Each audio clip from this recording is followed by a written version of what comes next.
Morning everyone, and welcome back to Smokes and Bakes. Today we're doing cheatin' chicken soup. It's not a statement on whether or not chicken are polyamorous or monogamous. We in fact know that roosters, being the real cocks that they are, they don't stick to one woman for their whole life. Anyway, who's to judge?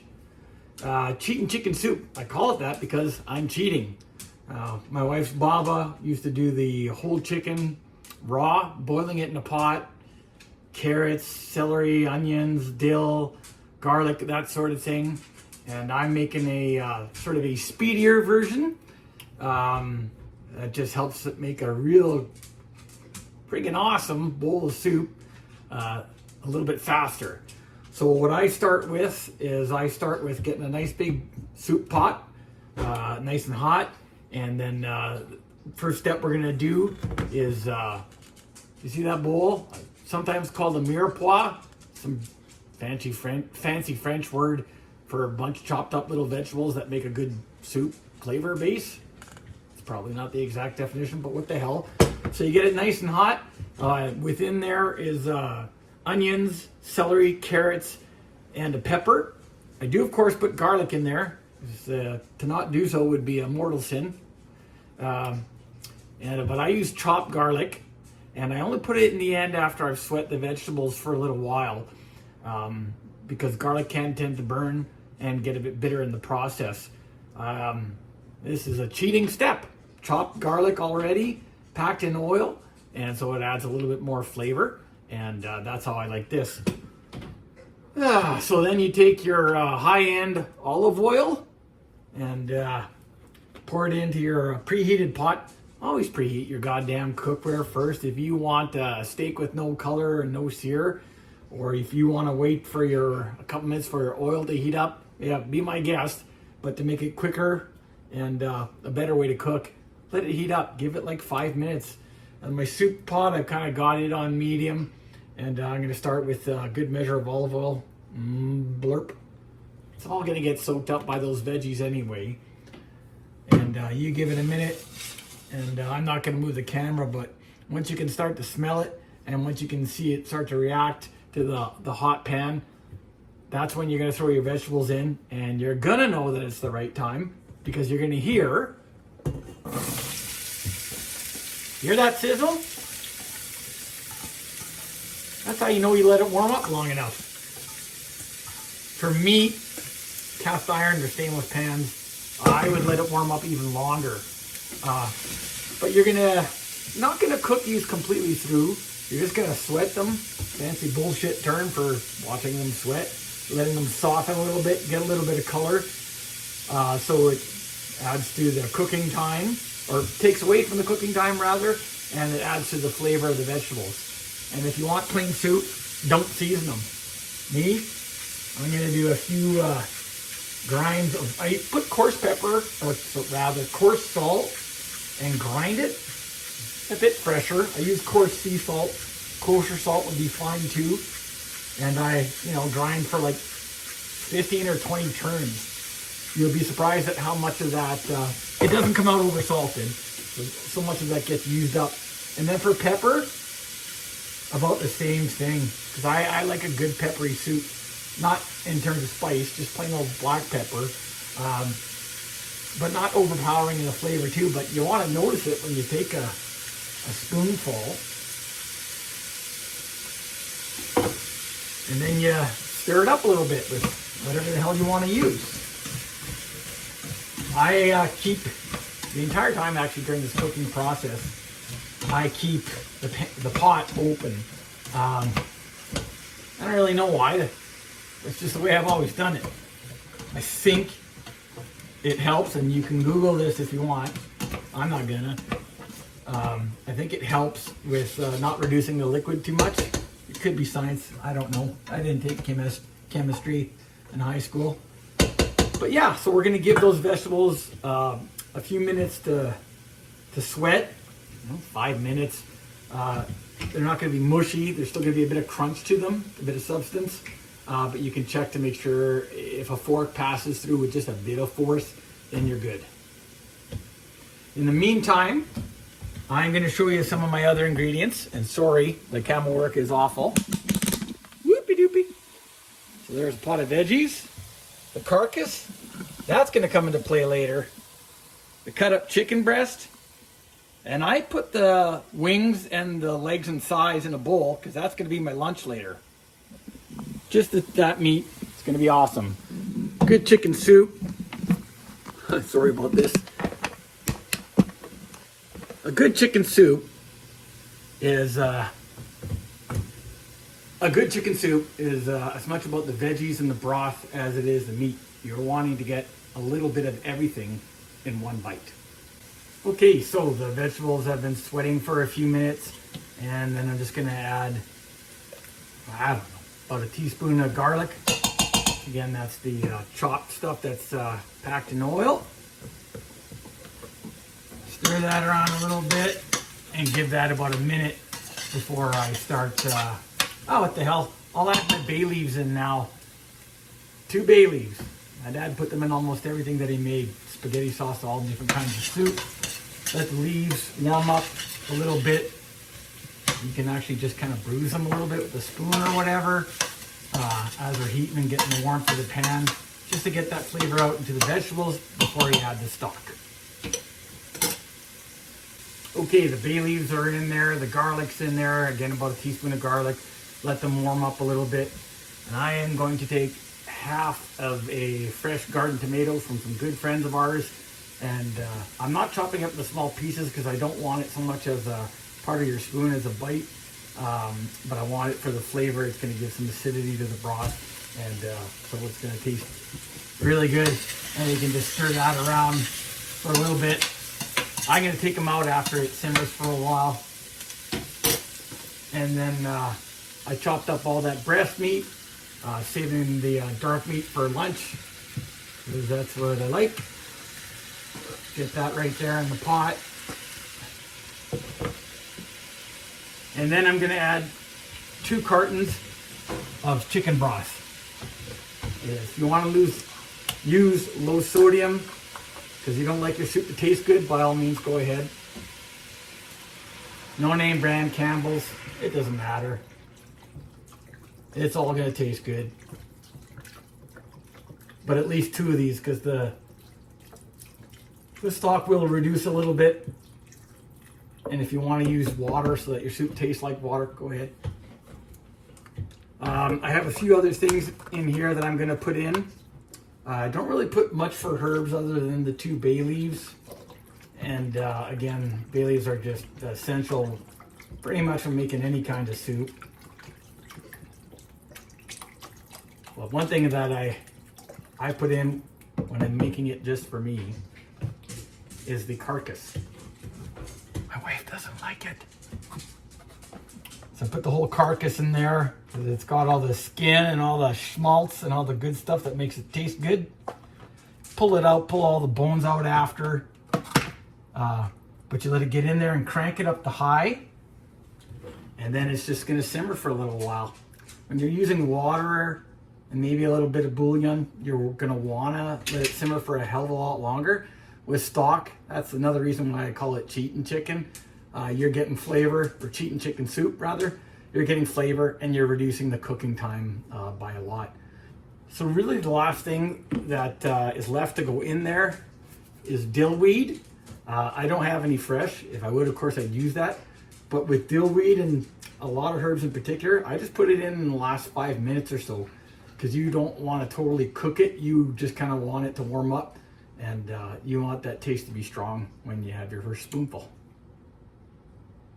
Now we wait.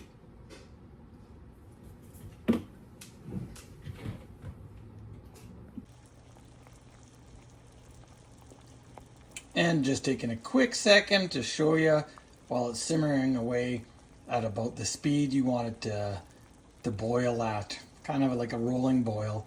And I usually give it about 45 minutes. And then at the end, at about that temperature, if you have a dial oven like mine, and then at the end of that, before I put the lid on it and up on a stand to let it cool off, I like to take the chicken bones and carcass out at that time, and you get as many of those little bones out there as you can. Okay, we're back. It's been simmering for about an hour, and I'm gonna grab the tripod in a second to show you kind of how it's reduced a little bit. You can sort of see the lines on the inside of the pan. But before I do that, I'm gonna go in and add in my fresh dill. It's not bad. Of course, fresh from a garden is ideal. I just love the smell that it gives off. But I'm shaking in a fair bit. Because like other seasonings, you want a little bit of it in every spoon, every bite. And then I'm just gonna stir it. You can almost smell it immediately after you put it in there, and it's just wonderful. Again, you want it strong enough to be noticeable, but not to, not to overpower anything else. And I don't know how much I measured in there. I just shook it until I can, shook it enough until I could see that it was noticeable throughout the pot. So I'm gonna grab the camera and give you a bit of a look.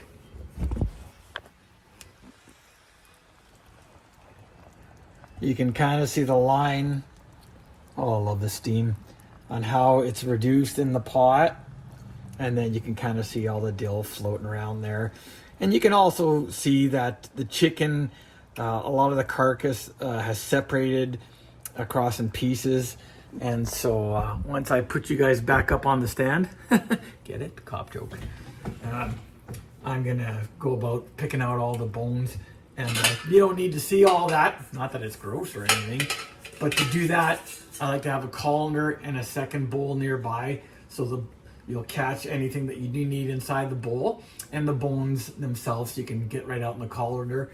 And you want to be careful when you're separating it, because all them little bones can be a little bit dangerous.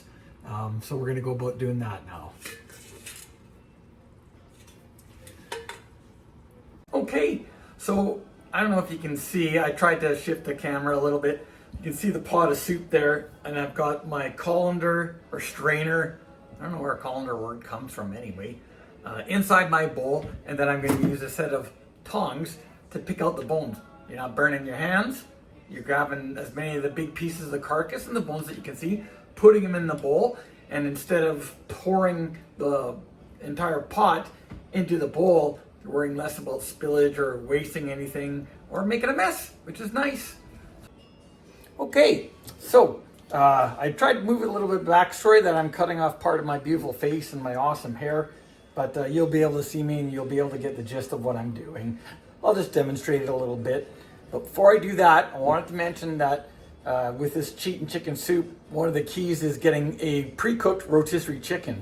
I think you can get them from Costco, Sobeys, Safeway. This one's from Superstore. That just happened to be where we were ordering groceries from. My favorite are the rotisserie chickens from Sobeys. I think they're by far the best. And no, I'm not getting an endorsement.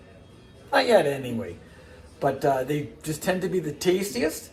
And if you like a little bit more flavor and a little bit more heat, the Chipotle chicken from Safeway, oh man, that's good. Okay, so we're just gonna go in and grab, you can see there's a bit of cartilage and a little bit of meat. If you can pluck the meat off there, great. If you can't, put the bones in the bowl. And again, any vegetables or anything that are dropping in there, scoop them right out. See how that broke? It hadn't been simmering all that long. One piece of the backbone. You can see another piece of it right there that I'm just plucking out, and you'll always lose a little bit of meat on there. But man, all the bones and the bone broth and the cartilage and all that stuff, when you're simmering that in there, you're gonna taste the difference. Trust me, I would not lead you astray, and I certainly don't want your chicken soup to taste foul. So again, that's just a small bit. What the hell? I love chicken skin. I don't particularly enjoy it in soup, but that's flavor, just like the fat. That's why I'm cooking it in there. Those tomatoes, I leave them in sometimes. I love a roasted or stewed tomato. It's so goddamn good. But the skin I take out. It's not like it's crispy when you're roasting it. And you can see there I'm getting a good chunk of bone. Ooh, it's hot. I'll try to pick off as much of the meat as I can, but you can feel them little bones in there, and you want to get that out. You don't want to be slurping that down. just to be as safe as possible. And I mean, you will come across from time to time. You're never going to be perfect, so don't expect it. Little bones while you're eating the soup. I think I've said little bones about 4 times now. Oh well, just the way she goes. And you just keep staring until you find stuff like that big piece of the back and some ribs and stuff. Ooh, big chunk of meat there. Holy fuck, that's hot. God damn it. Suppose I could have been more careful, but where's the fun in that? And yeah, again, I just try to pick out as much as I can. It's a little bit tedious, but it's well worth it. And I certainly don't, maybe it's just an old-fashioned thing, I don't know.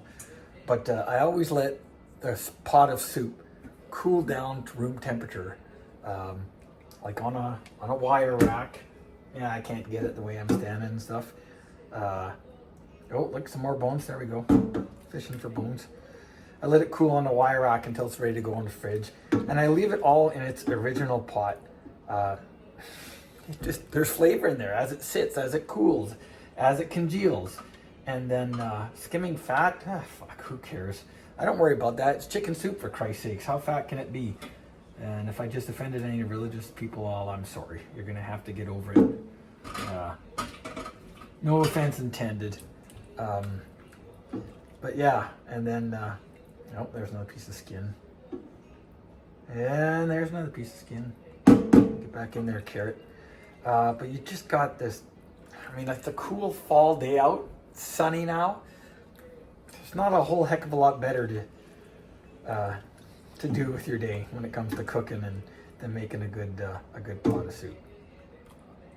Oh, there we go. The littlest ones. And if you don't get them all right off the hop, don't worry about it. When you're eating, you'll see it, and you'll be careful. We all know what that one is. I'm not 12 anymore, so I'm not gonna make a wish. But you want to get that out of there. There we go, another one. This is a successful fishing trip. But again, even if you miss something, when you go to reheat it, you're likely gonna see it. Oh yeah, bay leaves. Don't eat them. Great for flavor, not so digestible. There's a big old piece of fatty skin. And we all know that I put 2 bay leaves in there. We might not find them right off the hop. So you just do the best job that you can fishing around. And if you don't find it till later, no big deal. Don't sweat the small stuff, right? So that's about as good as I can see for now. And I'm gonna try to give you one more look as to what the pot looks like, because it's just friggin' beautiful.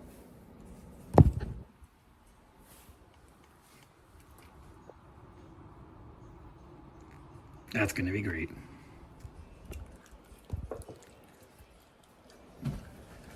So anyways, I can't think of anything else that I've missed. As I poke around for a few more bones and unwanted items in there. If you ever have any questions about recipes and stuff like that, or portions, by all means fire me off a comment in the comment section.